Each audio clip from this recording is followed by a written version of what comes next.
ആരാണ് സ്വർണം കട്ടു എന്ന് പറഞ്ഞ UDF ആണോ പറഞ്ഞത് അതോ കേരള ഹൈക്കോടതി? കേരള ഹൈക്കോടതിയാണ് പറഞ്ഞത്. സ്വർണം ഇളക്കി കൊണ്ടുപോയി തിരിച്ചു കൊണ്ടുവന്നപ്പോ തൂക്കക്കുറവുണ്ടായി.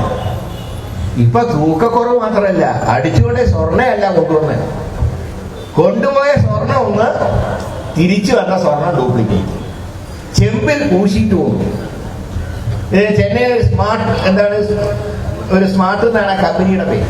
ഏതോ ഇപ്പൊ മനസ്സിലായി, ഒട്ടും സ്മാർട്ട് അല്ലാത്ത കമ്പനി. അവിടെ കൊണ്ടുപോയിട്ട് എന്ത് ചെയ്തു?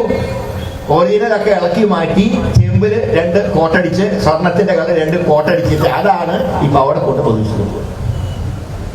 ഞാൻ ചോദിക്കട്ടെ, ഈ ഉണ്ണികൃഷ്ണൻ നമ്പൂരിയായ ഈ ഉണ്ണികൃഷ്ണൻ പോറ്റി, ഈ പോറ്റിയെന്ന ആസാമി ആന്തരികം UDF ഇപ്പൊ പറഞ്ഞു, UDF കാലത്ത് നീ കീഴ്ശാന്തി ആയിരുന്നു. ശരി, കീഴ്ശാന്തിയായിട്ട് കയറിയപ്പോ തന്ത്രി പറഞ്ഞു ഇയാൾക്ക് ഒരു ശാന്തി അറിഞ്ഞൂടാ. അന്ന് UDF സർക്കാരിന്റെ കാലത്ത് ഇറക്കി വിട്ടാലോ. ഞാൻ ചോദിക്കട്ടെ, ഈ വിദ്വാൻ എങ്ങനെ പിന്നെ സ്പോൺസറായിട്ട് വന്നു? ഒരു കീഴ്ശാന്തിയായി ശബരിമലയിൽ പൂജയ്ക്ക് വന്ന് അതിന് കൊള്ളില്ല എന്ന് പറഞ്ഞ് തന്ത്രി ഇറക്കി വിട്ട ഈ ഉണ്ണികൃഷ്ണൻ പോറ്റി എങ്ങനെ സ്പോൺസറുടെ രൂപത്തിൽ വന്നു? ഇയാളുടെ കയ്യിൽ എന്ത് വിശ്വസിച്ചാണ് സ്വർണം കൊടുത്തയച്ചത്?